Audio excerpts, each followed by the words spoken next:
Yeah, I mean, obviously I won't comment on individual numbers for individual operators because I'm not a spokesman for their company.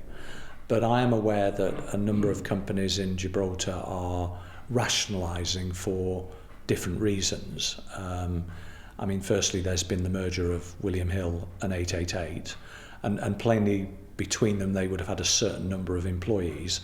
But when you're pushing two businesses into one, then there are plainly cost savings and synergies around that, and therefore you wouldn't expect the combined organisation to end up with the same number of people. Then there are other operators who are rationalising for their own reasons. But I mean, plainly one of the things we do is worry about the number of people in an organisation because there's a knock-on to PAYE receipts. And we worry about the overall economic contribution of the operator to Gibraltar. But what we don't do is we don't micromanage how they optimise their own businesses.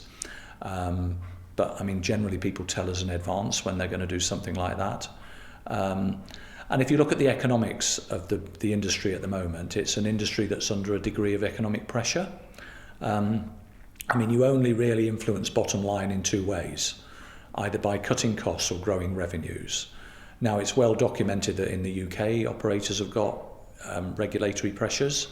I don't think Europe has delivered what operators were expecting it would do because some of the regimes in Europe are fairly restrictive. And then obviously even with US market entry, it's very competitive and the high costs of customer acquisition, etc.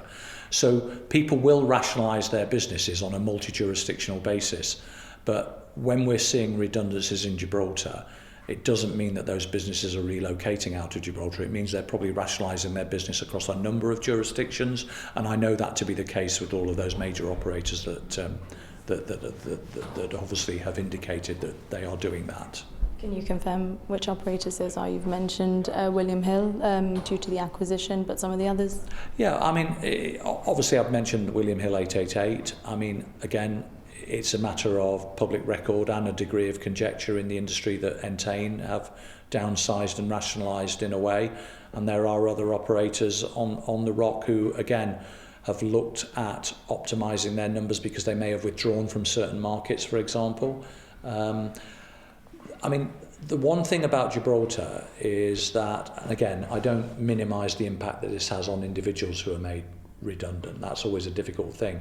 But my general experience of redundancies in Gibraltar is most of those people who are made redundant are reabsorbed by the market in other roles, because there is, again, a problem with filling certain roles within the jurisdiction at times.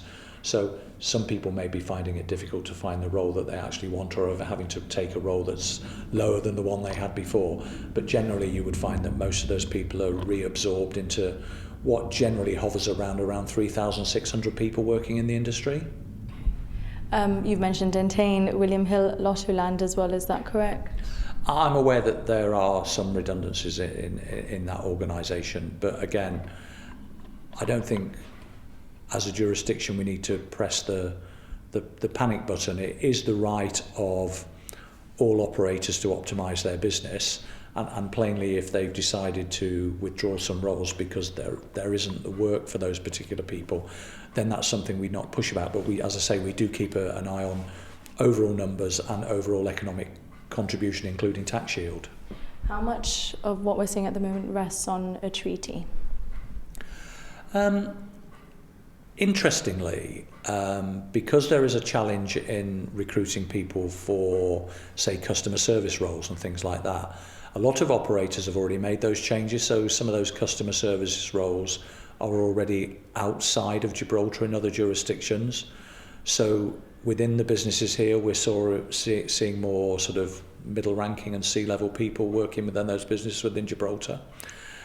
A no negotiated outcome would have a negative impact because people would have to do continuity planning.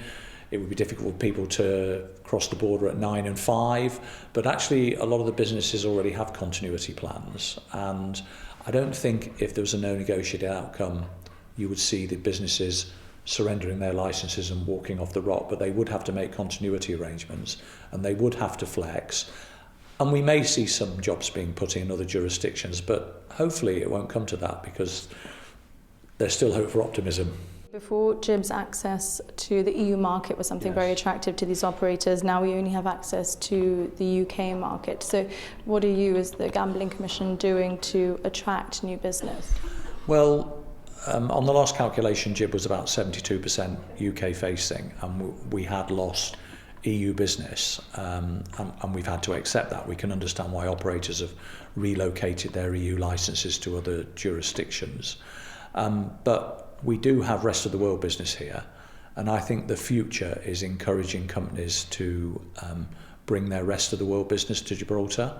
There are companies that I've spoken to who are keen to do that. There are companies here who are expanding their rest of the world business, and there are UK companies who are considering relocating to Gibraltar using their UK customer base as a starting point, and then looking at expanding into rest of the world markets. So again, those companies have to comply with Gibraltar regulation, but I mean, I'm quite focused on looking at growth opportunities, as is the Minister, and we think, you know, running a rest of the world business from Gibraltar is a great opportunity. And although we never do a hard sell, you know, those underlying factors that have always made Gibraltar attractive still remain, and I am very optimistic for the future as far as that's concerned.